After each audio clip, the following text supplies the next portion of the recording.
My screen.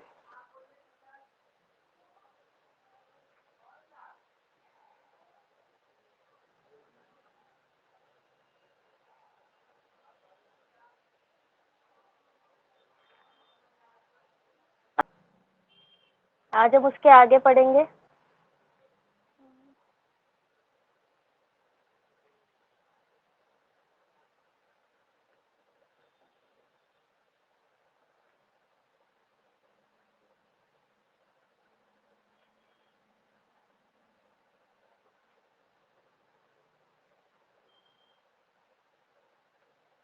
My screen is visible to you all? Yes, ma'am. Yes, ma'am. Yes, ma'am. Okay, चलिए start करते हैं। Last class में हम क्या पढ़े थे? फाइनेंशियल मैनेजमेंट क्या होता है? Financial management is concern with acquisition of funds, allocation of funds and distribution of profit, या जिसे हम क्या बोलते हैं? अर्निंग।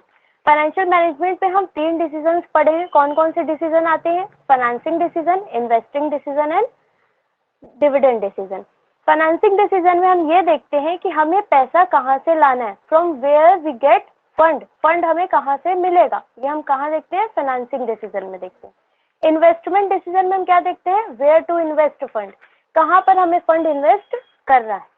एंड डिविडेंड डिसीजन में हम क्या देखते हैं कि हमें to whom we have to distribute the profit, अपने प्रॉफिट या अर्निंग को हमें किसे डिस्ट्रीब्यूट करना है, कितना डिस्ट्रीब्यूट करना है, कितना रिटेन करके रखना है, ये हम किस में देखते हैं? डिविडेंड डिसीजन में। अब उसके बाद हम पढ़ने वाले थे फाइनेंशियल प्लानिंग। फाइनेंशियल प्लानिंग, यहाँ पे हम क्या करेंगे? अपने फाइनेंस की प्लानिंग करेंगे। फाइनेंशियल मैनेजमेंट अलग है, फाइनेंशियल प्लानिंग अलग है। कैसे ये अलग है? फाइनेंशियल प्लानिंग में हम ये देखते हैं कि हमारे कंपनी को कितने फंड की रिक्वायरमेंट है, हमारे कंपनी को कितना फंड चाहिए, और जब फंड आ जाता है तो उसे हम इन्वेस्ट करेंगे, वो भी कैसे, किस जगह इन्वेस्ट करेंगे। या हम बोले फाइनेंशियल प्लानिंग में 2 डिसीजन को कंसीडर किया जाता है, एक इन्वेस्टमेंट डिसीजन और एक फाइनेंसिंग डिसीजन। यही है फाइनेंशियल प्लानिंग, सिंपल, कुछ नहीं है। फाइनेंशियल प्लानिंग में 2 डिसीजन आएंगे, 2 डिसीजन को मिलाकर फाइनेंशियल प्लानिंग बनता है, एक इन्वेस्टमेंट डिसीजन और एक फाइनेंसिंग डिसीजन। वेयर एज जो आपका फाइनेंशियल मैनेजमेंट है वो 3 डिसीजन से मिलकर बनता है, investment, financing and dividend decision. आइए देखें बुक में क्या लिखा है। Financial planning means deciding in advance how much to spend. Advance में हम डिसाइड कर लेते हैं हमें कितना स्पेंड करना है, यानी investment decision. On what to spend, और किस पे स्पेंड करना है, कितना स्पेंड करना है और किस पे स्पेंड करना है। According to the fund at your disposal, जितना हमारे पास फंड रहेगा उसके हिसाब से हम पहले ही ये डिसाइड कर लेते हैं कि हमें कितना इन्वेस्ट करना है, कहाँ इन्वेस्ट करना है, कितने फंड की रिक्वायरमेंट है हमारे बिजनेस में। ये सब डिसीजन हम किस में लेते हैं? फाइनेंशियल प्लानिंग में, जिसे हम सो कॉल्ड क्या बोलते हैं? Investment decision and financing decision. देखिए, in other words financial planning includes, इसमें क्या क्या आता है? Determination of amount of finance needed by an enterprise, enterprise को कितने फंड की जरूरत है, ये किस डिसीजन में आएगा? ये फाइनेंसिंग डिसीजन में आएगा। देन सेकंड क्या है? Determine the source of fund, ये भी फाइनेंसिंग डिसीजन में आएगा कि हमारा सोर्स क्या होगा फंड का, कितने फंड की जरूरत है। अब हमें पता चल गया कि हमें 1 लाख की जरूरत है अपने कंपनी में, तो अब ये 1 लाख किस सोर्स से आएगा? क्या ये डेट से आएगा, क्या इक्विटी से आएगा, कहाँ से आएगा? देन थर्ड क्या है? Determined of suitable policies for proper utilisation and administration of fund. अब फंड आ गया, अब हम क्या कर रहे हैं? इन्वेस्टमेंट डिसीजन, कि इस फंड का यूटिलाइजेशन कैसे करना है, कहाँ पर इसको हमें इन्वेस्ट करना है।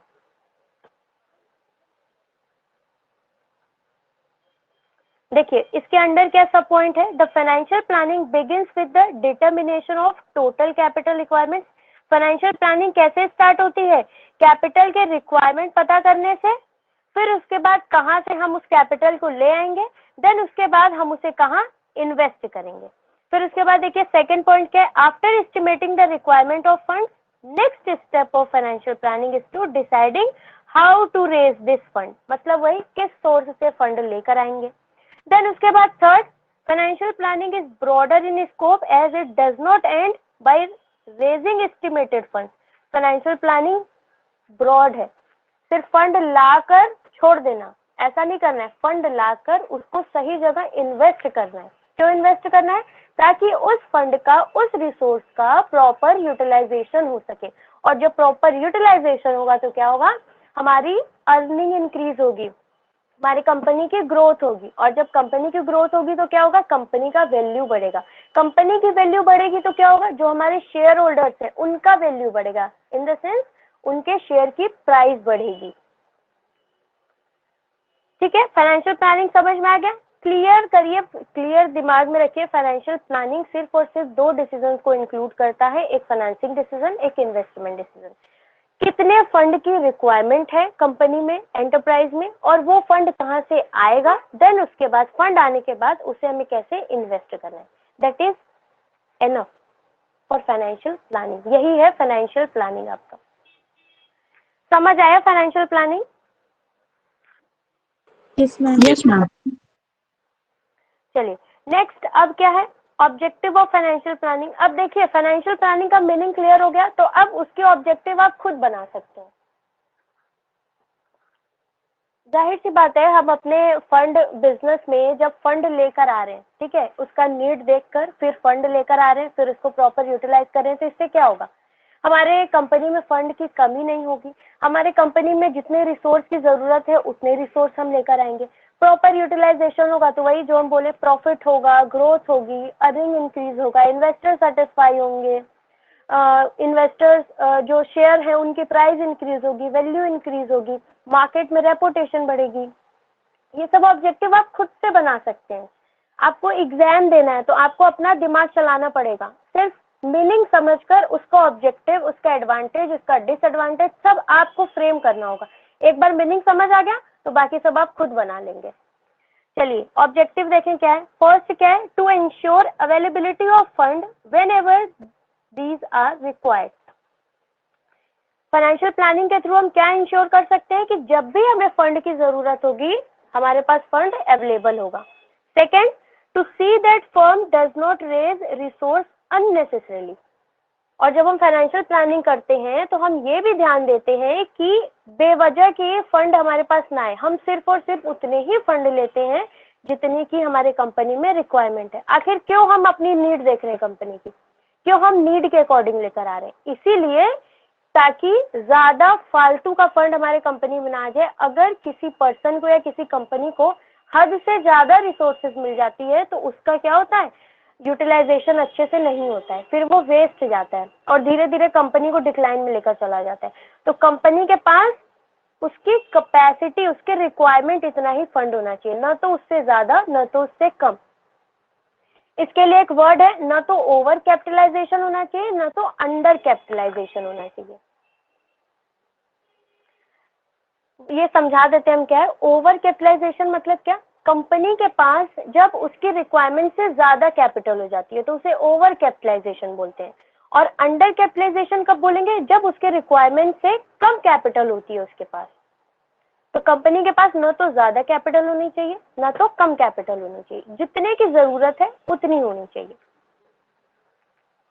ऑब्जेक्टिव खत्म हो गया, दो ही ऑब्जेक्टिव है। उसके बाद इंपॉर्टेंस क्या है फाइनेंशियल प्लानिंग की, आखिर क्यों फाइनेंशियल प्लानिंग करते हैं। Makes the firm better prepared to face the future. जाहिर सी बात है, हमारे पास फंड अच्छा खासा होगा, हम उसका प्रॉपर यूटिलाइजेशन करेंगे तो हम फ्यूचर अच्छे से फेस कर पाएंगे, इसलिए हम फाइनेंशियल प्लानिंग करते हैं। Second, help in avoiding business shock and surprises. कभी अनसर्टेनिटी आ गया कंपनी में या कभी कोई प्रॉब्लम आ गई, कोई सरप्राइज आ गया तो हम उसे देखकर घबराएंगे नहीं, हमारे पास पहले से प्लान होगा। ठीक है, इसलिए फाइनेंशियल प्लानिंग की जाती है। देन थर्ड क्या है, कोऑर्डिनेट वेरियस फंक्शन। ये क्या करता है, जितने भी पॉलिसीज हैं, प्रोसीजर्स हैं बिजनेस के, उन सबको कोऑर्डिनेट करके चलता है। जब वो देखेगा, प्रोडक्शन को देखेगा, सेल्स देखेगा, सब कुछ देखेगा, तभी तो वो डिसाइड करेगा ना हमारे कंपनी की कितनी रिक्वायरमेंट है। तो ये सब भी तो स्टडी आएगा आपका फाइनेंशियल प्लानिंग में। प्रॉपर यूटिलाइजेशन ऑफ फाइनेंस हो सके। देन फिफ्थ है, लिंक प्रेजेंट विद फ्यूचर। अब कैसे ये प्रेजेंट और फ्यूचर को लिंक कर रहा है, हम आज देख रहे हैं कितने की नीड होगी हमें कंपनी में, कैसे हम ये कैसे देख रहे हैं, क्योंकि हम ये देख पा रहे हैं कि फ्यूचर में हमें कहाँ इन्वेस्ट करना है पैसा।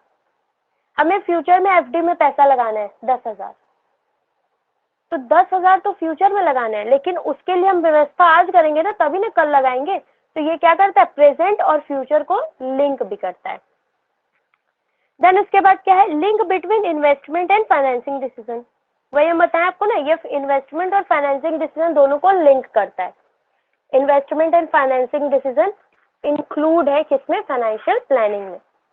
देन उसके बाद 7 क्या है, makes evaluation of actual performance earlier. ये क्या करता है, जो एक्चुअल परफॉर्मेंस है उसका इवैल्यूएशन पहले ही कर लेता है। वही कि फ्यूचर में हमें कैसे इन्वेस्ट करना है, कितना इन्वेस्ट करना है, कहाँ इन्वेस्ट करना है, हम पहले ही डिसाइड कर लेते हैं। तभी ना हम उसके अकॉर्डिंग अपने फंड की रिक्वायरमेंट देखते हैं, नीड देखते हैं। तो फाइनेंशियल प्लानिंग एंड इतना ही था फाइनेंशियल प्लानिंग। सिंपल तरीके से समझिए, कोई बर्डन लेके नहीं पढ़ना है, सिंपल। पहले तो आप थोड़ा बहुत तो पढ़े होंगे, स्कूल में पढ़े होंगे और भी कहीं पढ़े होंगे, तो आप लोग को तो और अच्छे से समझ में आ रहा होगा। कहीं भी डाउट हो तुरंत बताइएगा। यहाँ तक कोई डाउट, कुछ पूछना है? नो मैम, क्लियर है। No ma'am. चलिए कोई बताइए हमें, financial planning and financial management में क्या डिफरेंस है? मैम फाइनेंशियल प्लानिंग में इन्वेस्टमेंट डिसीजन और फाइनेंसिंग डिसीजन सिर्फ आता है, और फाइनेंशियल मैनेजमेंट में इन्वेस्टमेंट डिसीजन, फाइनेंसिंग डिसीजन और डिविडेंड डिसीजन तीनों आता है। अच्छा, तो क्या हम ये कह सकते हैं कि फाइनेंशियल मैनेजमेंट के अंदर ही फाइनेंशियल प्लानिंग आएगा? Financial Yes, ma'am. Planning is the part of, yes ma'am, कह सकते हैं। ठीक। देखिए बुक में क्या लिखा है, meaning it refers to efficient acquisition, utilisation and disposal of surplus for smooth, क्या लिखा था फंक्शनिंग ऑफ एन ऑर्गेनाइजेशन। उसके बाद फाइनेंशियल प्लानिंग क्या है, it refers to estimation of capital requirement and deciding the source of fund and optimum utilisation of fund. इसमें दो ही आ रहे हैं, इन्वेस्टमेंट एंड फाइनेंसिंग डिसीजन। इसका स्कोप क्या होगा, वाइडर होगा, इसका स्कोप क्या होगा, नैरो होगा। फाइनेंशियल मैनेजमेंट के अंदर ही क्या आता है आपका, फाइनेंशियल प्लानिंग आएगा। Financial planning is the part of financial management. Objective क्या है, its objective is to manage all the activities related to finance। Financial management finance से रिलेटेड सारी एक्टिविटीज को मैनेज करता है। वेयर एज जो फाइनेंशियल मैनेजमेंट है, इसका ऑब्जेक्टिव सिर्फ और सिर्फ क्या होता है, एंश्योर अवेलेबिलिटी फंड, कि जितने की फंड की जरूरत है वो अवेलेबल हो, and to see that the firm does not raise the fund unnecessarily. और ये देखना है कि बेवजह फंड कंपनी में ना आए। ये था financial management and financial planning. देखिए फाइनेंशियल मैनेजमेंट का पार्ट है फाइनेंशियल प्लानिंग, फाइनेंशियल प्लानिंग इसके अंदर आता है। ऑब्जेक्टिव इंपॉर्टेंस हो गया। चलिए आइए कुछ क्वेश्चन सॉल्व करते हैं। हम जिससे पूछेंगे आंसर वही बताएगा, ठीक है। फर्स्ट क्वेश्चन, कोई चीटिंग नहीं करेगा, हो सकता है बुक होगा आप लोगों के पास, तो आंसर मत देखिएगा, जो आएगा वो बताइएगा। One of the concept of financial management takes into consideration the growth, performance, investment and requirement of fund for given period. Identify the concept. ऐसा कौन सा concept है जो growth को consider करता है, performance को consider करता है, investment को consider करता है, requirement of fund को consider करता है। ऑप्शन क्या है आपका, financial management, investment decision, capital structure and financial planning. कौन बताएगा? पूनम, पूनम कुमारी।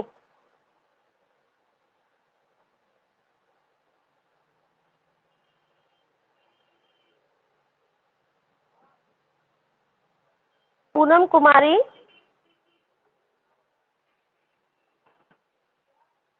Open your mic. माइक नहीं ओपन कर सकती तो चैट में भी लिख सकती हैं आंसर, और अगर रिस्पॉन्स ही नहीं करना है तो क्लास में आने का कोई मतलब नहीं है। अभिराज, मैंने प्रपोजल बोलेगा फिर तो। हाँ दिखा देते हैं क्वेश्चन, देखिए।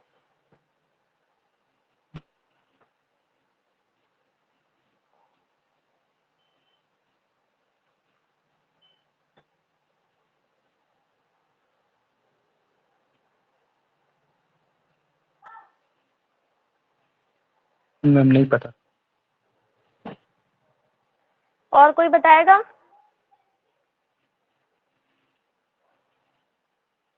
Financial planning. आंसर क्या होगा? Financial planning. कैसे? देखिए ये क्या बता रहा है, ऐसा कौन सा कॉन्सेप्ट है फाइनेंशियल मैनेजमेंट का जो ग्रोथ कंसीडर करता है, परफॉर्मेंस कंसीडर करता है, इन्वेस्टमेंट कंसीडर करता है and requirement of fund consider करता है। ये हम किसमें पढ़े हैं? फाइनेंशियल प्लानिंग में पढ़े हैं। फाइनेंशियल प्लानिंग में हम क्या देखते हैं? हमारे कंपनी में फंड की कितनी रिक्वायरमेंट है, कैसे इन्वेस्ट करना है, कहाँ इन्वेस्ट करना है जिससे ग्रो हो कंपनी में, कंपनी की क्या परफॉर्मेंस रहेगी, ये सब तो हम देखेंगे तभी तो इन्वेस्ट करेंगे। तो इसका आंसर क्या होगा? Financial planning. चलिए सेकंड भी बता दीजिए। फाइनेंशियल प्लानिंग क्या है? Same as financial management. Part of financial. Part of financial हाँ, part management. Of financial management. ठीक है, चलिए हम समझ गए, आपको आ गया फाइनेंशियल प्लानिंग। चलिए नेक्स्ट टॉपिक है हमारा कैपिटल स्ट्रक्चर। कैपिटल स्ट्रक्चर को कैसे समझाएं? देखिए, जब आप घर बनवाने जाते हैं तो पहला काम हमें क्या करना होता है? घर का नक्शा पास करवाना होता है कि कहाँ पर हमारा रूम होगा, कहाँ ड्राइंग रूम होगा, कहाँ किचन होगा, सब हम पहले ही डिसाइड कर लेते हैं, फिर बनवाना स्टार्ट करते हैं।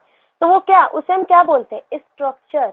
हाउस का स्ट्रक्चर हम पहले ही बनवा लेते हैं, फिर उसके बाद हमारा हाउस बनना स्टार्ट होता है। वैसे ही कैपिटल स्ट्रक्चर है। कैपिटल लाने से पहले, कंपनी में कैपिटल को लाने से पहले हम उसका क्या बनाते हैं? स्ट्रक्चर बनाते हैं। कैसा स्ट्रक्चर? कि कहाँ से हमें फंड लेकर आना है, what will be the source of fund. क्या वो इक्विटी होगा या डेट होगा? अगर इक्विटी होगा तो कितना होगा, डेट होगा तो कितना होगा, कितने प्रपोर्शन में हमें लेना है।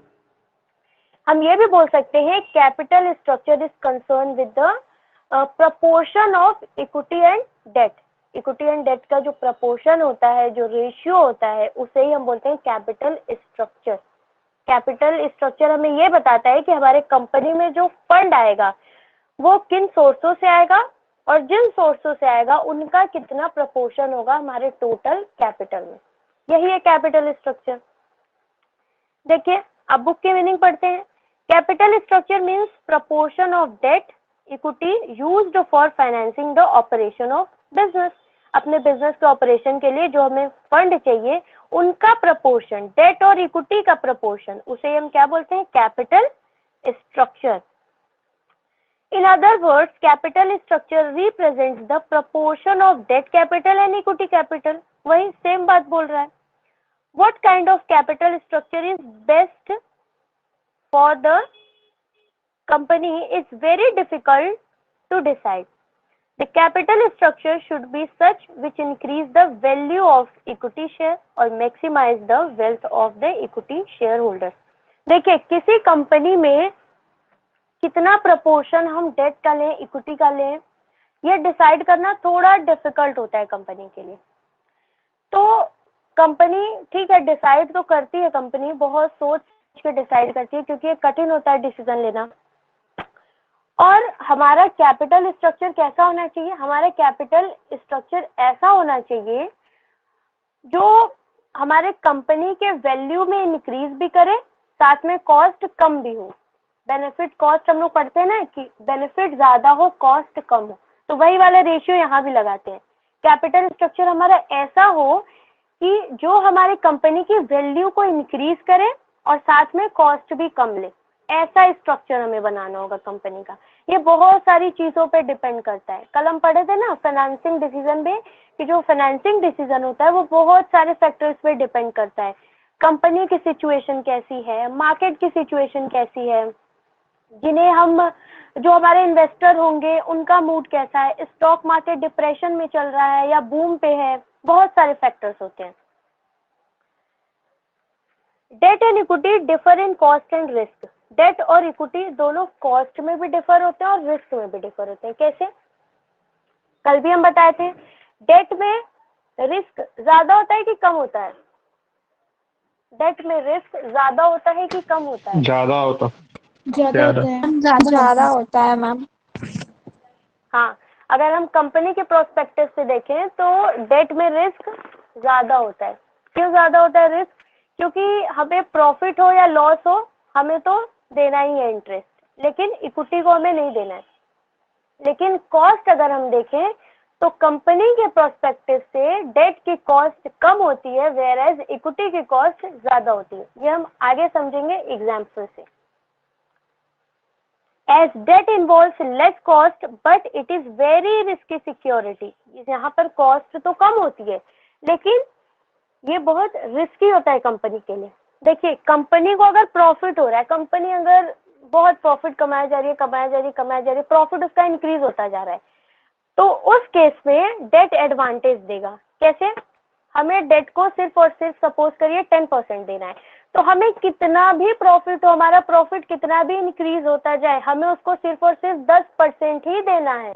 यहाँ पर हम एडवांटेज में। लेकिन अगर कंपनी को लॉस होता जा रहा है तो भी तो 10% ही देना है। तो यहाँ पर कंपनी क्या हो गई? कंपनी के लिए क्या बन गया? ये रिस्क बन गया। तो यहाँ एडवांटेज भी होता है और डिसएडवांटेज भी होता है। Whereas equity are expensive security, but these are safe security from the company point of view। Company के पॉइंट ऑफ व्यू से इक्विटी क्या होती है? सेफ होती है, बट इसका कॉस्ट ज्यादा होता है। कैसे कॉस्ट ज्यादा होता है ये भी समझ लीजिए। इक्विटी पर, जो इक्विटी को डिविडेंड देती है कंपनी, उस पे कंपनी को टैक्स देना पड़ता है। वेयर एज जो डेट होता है, जो डेट को हम इंटरेस्ट देते हैं, देखिए डेट का रिटर्न क्या होता है? इंटरेस्ट होता है। इक्विटी का रिटर्न क्या होता है? डिविडेंड होता है। तो इक्विटी शेयर होल्डर को जो डिविडेंड कंपनी देती है उस पे कंपनी को टैक्स देना पड़ता है, और जो डेट को इंटरेस्ट देती है कंपनी, वो कंपनी का टैक्स कम कर देता है। कैसे? इंटरेस्ट, पहले तो हमें ये बताइए, इंटरेस्ट चार्ज अगेंस्ट प्रॉफिट होता है या एप्रोप्रिएशन अगेंस्ट प्रॉफिट होता है? Charge against profit. और डिविडेंड क्या होता है? डिविडेंड तो एप्रोप्रिएशन होता है। हाँ, डिविडेंड एप्रोप्रिएशन अगेंस्ट प्रॉफिट होता है। क्यों ये चार्ज अगेंस्ट प्रॉफिट इंटरेस्ट होता है और dividend appropriation against profit? Ma'am क्योंकि इंटरेस्ट हमको देना ही है, उसमें कोई मतलब मान लीजिए प्रॉफिट हाँ, नहीं होगा तो फिर भी देना है, और लॉस होगा तो फिर भी देना है, और इसमें कहते, और डिविडेंड में अगर प्रॉफिट होगा तो ही देना है। हाँ, इसीलिए हम क्या बोलते हैं? इंटरेस्ट को चार्ज अगेंस्ट प्रॉफिट और डिविडेंड को एप्रोप्रिएशन अगेंस्ट प्रॉफिट। तो जो टैक्स लगता है वो किस प्रॉफिट पे लगता है? Earning after interest. जो हमारा अर्निंग है उसमें से हम इंटरेस्ट को माइनस कर देते हैं, उसके बाद हम उस पर टैक्स लगाते हैं। तो इंटरेस्ट का जो अमाउंट है, रुकिए हम ऐसे समझाते हैं। देखिए, अर्निंग सपोज करिए हमारी 10,000 है, ठीक है, इस पे हमें सपोज इंटरेस्ट देना है 1,000, ठीक। तो अब हमारी अर्निंग कितनी बच गई? 9,000। तो अब हमें किस पे किस पे टैक्स देना होगा? इस पे टैक्स देना होगा, इस अमाउंट पे हमें टैक्स देना है। तो ये 1,000 से हमारा अर्निंग कम हो गया, इस वजह से हमें टैक्स भी कम देना पड़ेगा। ये किसके केस में होगा? डेट के केस में। डेट हमें फायदा दे रहा है कि नहीं? हमें टैक्स कम देना होगा डेट की वजह से। जबकि इक्विटी के केस में हमें डिविडेंड पर टैक्स देना होता है, कंपनी को डिविडेंड पर टैक्स देना होता है। कल हम पढ़े थे ना, जब हायर टैक्स रेट होता है तो कंपनी क्या करती है? कम डिविडेंड देती है। क्यों? क्योंकि उस पे कंपनी को टैक्स देना होगा। और जब टैक्स रेट लोअर होती है तो कंपनी ज्यादा डिविडेंड देती है। अभी हम इसका एग्जाम्पल भी देखेंगे। देखिए, equity securities are safe securities from company's point of view. Company के पॉइंट ऑफ व्यू से सेव होती है। क्यों? क्योंकि कंपनी के ऊपर कोई लीगल ऑब्लिगेशन नहीं होता डिविडेंड को पे करने को लेकर। वेयर एज जो डेट होती है उसमें लीगल ऑब्लिगेशन होता है कंपनी के ऊपर इंटरेस्ट पे करने को लेकर।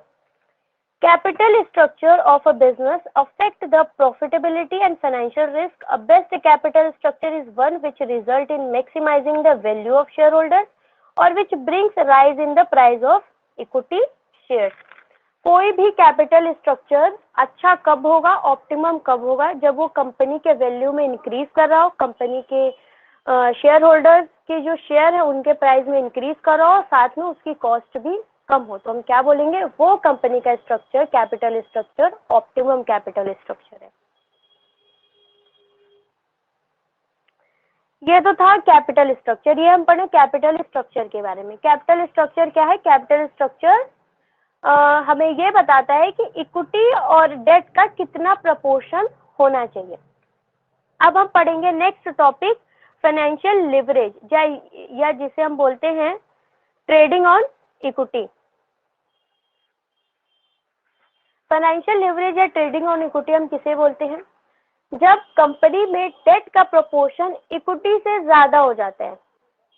ध्यान से सुनिएगा, जब कंपनी में डेट का प्रोपोर्शन इक्विटी से ज्यादा हो जाता है तो हम उस कंडीशन को बोलते हैं ट्रेडिंग ऑन इक्विटी। जब कंपनी में डेट का प्रोपोर्शन इक्विटी से ज्यादा है तो हम उसे क्या बोलेंगे? ट्रेडिंग ऑन इक्विटी, या उसे हम बोलेंगे फाइनेंशियल लिवरेज।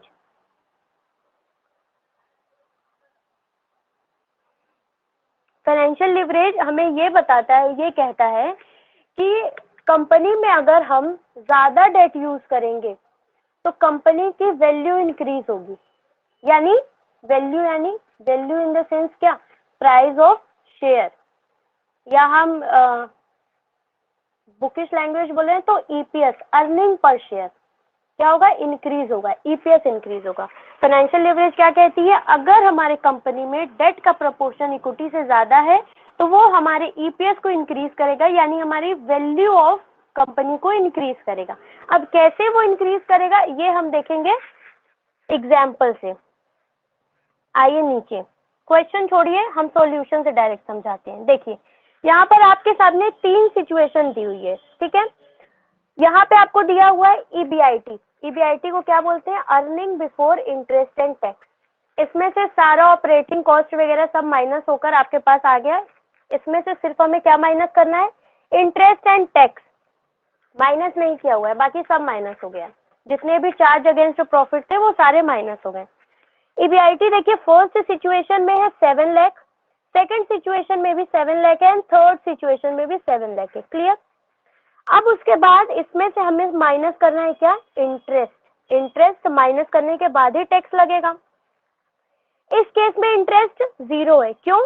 क्योंकि फर्स्ट सिचुएशन में कोई भी डेट नहीं है। फर्स्ट सिचुएशन वो सिचुएशन है जहां सिर्फ और सिर्फ इक्विटी है, नो डेट। सेकेंड सिचुएशन में डेट है। कितने की डेट है? 10 लाख। 10 लाख की डेट पे हमें 10% का इंटरेस्ट देना है, तो कितना देना होगा हमें? 1 लाख। यहाँ 1 लाख इंटरेस्ट चार्ज कर दिए। थर्ड सिचुएशन में आइए। थर्ड सिचुएशन में क्या कह रहा है? 20 लाख की डेट है जिसपे हमें 10% का डेट देना है, यानी हम कितना इंटरेस्ट चार्ज करेंगे? 2 लाख। ठीक है, माइनस कर दीजिए। अब आपका आएगा क्या? ईबीटी। ईबीटी क्या? Earning before tax. Interest minus कर दिए तो क्या आ गया? Earning before tax. देखिए यहाँ पर आपका 7 लाख ही रह गया। क्यों? क्योंकि यहाँ कोई इंटरेस्ट कोई डेट नहीं था। यहाँ आपका 6 लाख आ गया सेकंड सिचुएशन में, एंड थर्ड सिचुएशन में क्या आ गया? 5 लाख आ गया। ठीक, इतना क्लियर हुआ। अब हम क्या करेंगे? अब हम इसमें से टैक्स डिडक्ट करेंगे। टैक्स का रेट है 30%। 30% की रेट से हमें टैक्स लगाना है। तो यहाँ पर हमारा ईबीटी कितना है? 7 लाख। 7 लाख का 30% कितना है? 2,10,000। हम इसमें से टैक्स माइनस करेंगे। यहाँ पर 6 लाख था, 6 लाख ईबीटी आया था, उसका 30% हमें निकालना था। कितना है? 1,80,000 हम यहाँ से माइनस करेंगे। देन थर्ड सिचुएशन जहाँ पर 5 लाख है, ध्यान से देखिएगा, 5 लाख है, उसका 30% इंटरेस्ट हमें टैक्स हमें चार्ज करना है 30%, जो कि 1,50,000 है। ठीक, अब देखिए कहाँ पर सबसे कम टैक्स आपको देना पड़ रहा है। किस सिचुएशन में आप सबसे कम टैक्स दे रहे हैं? इस थर्ड सिचुएशन में। क्यों? क्योंकि यहाँ पर डेट का प्रपोर्शन सबसे ज्यादा है। यहाँ देखिए कोई डेट नहीं है, यहाँ सबसे ज्यादा टैक्स हम दे रहे हैं, 2,10,000 का। सेकंड सिचुएशन में डेट है, तो यहाँ पर फर्स्ट सिचुएशन कंपैरिजन में कम टैक्स हम दे रहे हैं। कितना दे रहे हैं? 1,80,000। ये थर्ड सिचुएशन में सबसे ज्यादा डेट है, यहाँ पर हम सबसे कम टैक्स दे रहे हैं। ठीक है, डेट लेने का ये एडवांटेज होता है क्या कि डेट हमें क्या दिलाता है, टैक्स एडवांटेज दिलाता है। जब कंपनी डेट यूज करती है तो कंपनी को टैक्स एडवांटेज मिलता है, वो टैक्स कंपनी का कम कर देती है। अब आते हैं नीचे, देखिए अब टैक्स माइनस कर दिए तो क्या आ गया, EAT आ गया। EAT यानी अर्निंग आफ्टर टैक्स। यहाँ आ गया आपका 4,90,000, यहाँ 4,20,000, यहाँ 3,50,000। अब हमें क्या निकालना है, EPS निकालना है। ये वाला जो अर्निंग आया आपका EAT वाला अर्निंग, ये अर्निंग किसका है, शेयर होल्डर्स का है, इक्विटी शेयर होल्डर्स का है। EPS यहाँ क्वेश्चन में देखिए, सिचुएशन हम आपको एक बार फिर से दिखाते हैं। देखिए फर्स्ट सिचुएशन में टोटल कैपिटल कितने की थी, 50 लाख, 50 लाख का टोटल कैपिटल था जिसमें डेट नहीं था। फर्स्ट सिचुएशन में आप देखें डेट नहीं है, डेट नील है, तो पूरा का पूरा 50 लाख हम किससे लेकर आए, इक्विटी से लेकर आए। टैक्स रेट 30% था और earning before interest and tax 7 lakh था। सेकंड सिचुएशन देखिए, इसमें भी टोटल कैपिटल 50 लाख ही है, टैक्स रेट 30% है, अर्निंग 7 लाख है, सेम है। डिफरेंट क्या है, यहाँ पर डेट यूज किया गया है 10 लाख का, बचा कितना 40 लाख, तो बाकी का 40 लाख किससे हम उठाए हैं, इक्विटी से उठाए हैं। ठीक, और इंटरेस्ट ऑन डेट 10% है।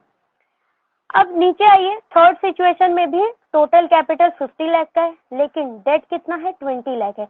जब डेट से हम 20 लाख ले लिए तो बचा कितना, 30 लाख। 30 लाख हम किससे लेंगे, इक्विटी से लेंगे। अब यहाँ देखिए EPS कैसे निकलेगा, फर्स्ट सिचुएशन में जो नंबर ऑफ इक्विटी शेयर्स थे कितने थे, 5 लाख।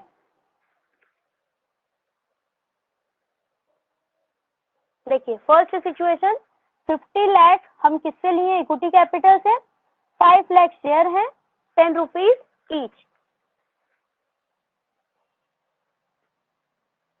हाँ, तो यहाँ पर नंबर ऑफ इक्विटी शेयर कितने हैं, 5 लाख है। इस केस में नंबर ऑफ इक्विटी शेयर कितने हैं, 4 लाख है। और थर्ड सिचुएशन में नंबर ऑफ इक्विटी शेयर कितने हैं, 3 लाख है।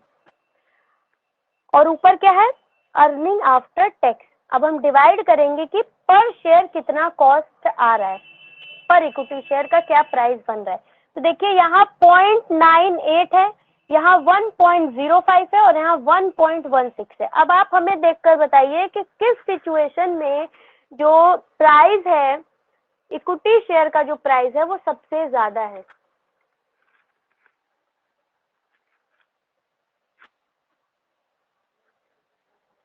किसमें ज्यादा दिख रहा है आपको, किस सिचुएशन में,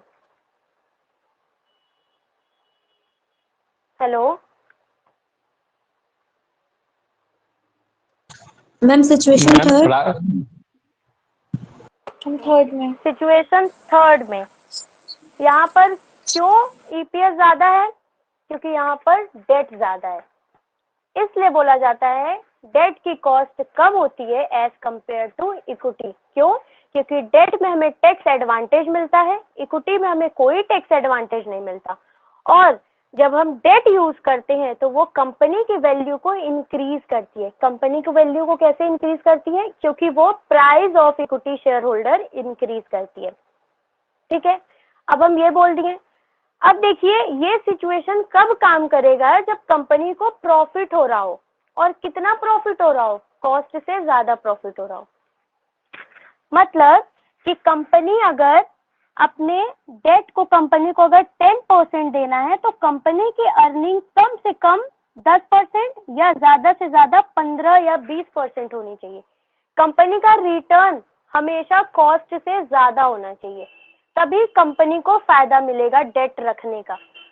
अब जब कंपनी जितना डेट को देना है उससे कम कमाएगी तो कंपनी को डेट का एडवांटेज नहीं मिलेगा, कंपनी को डिसएडवांटेज मिलेगा। अभी वो आप आगे देखेंगे। अगर यहीं पर जो ये आपका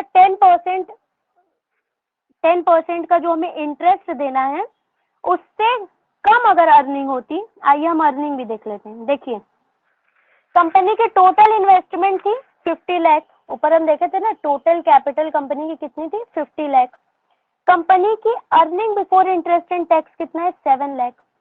तो कंपनी का जो रिटर्न बन रहा है वो कितने का बन रहा है 14% का रिटर्न बन रहा है, और कंपनी को डेट को कितना देना है 10% देना है।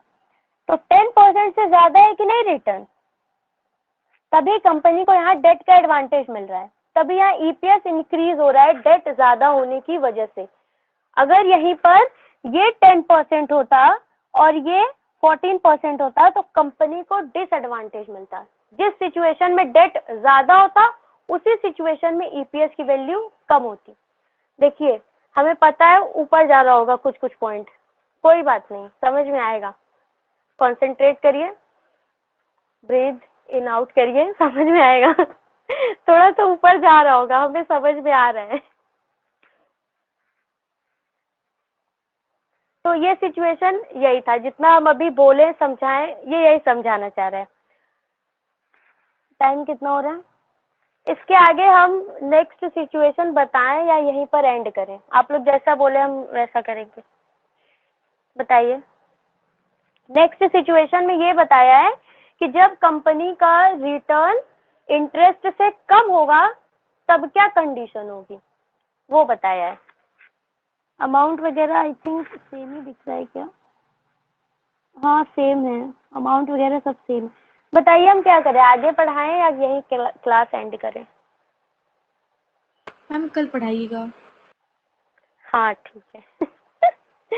चलिए ठीक है, नेक्स्ट सिचुएशन हम कल पढ़ेंगे। अगर आप लोगों के पास बुक होगी तो पढ़ लीजिएगा, एक बार फिर से जो हम बताए हैं उसको अच्छे से पढ़ लीजिएगा। और यहाँ पर थोड़ा सा ऊपर गया, हम कल फिर से एक बार रिवाइज करा देंगे। अभी के लिए कुछ पूछना हो तो पूछ लीजिए। अभी तो कुछ को समझ में ही नहीं आया होगा, कहेंगे मैम समझ में ही नहीं आ रहा तो पूछें क्या? कोई बात नहीं, कल फिर से हम कल फिर से हम एक बार रिवाइज करा देंगे आपको।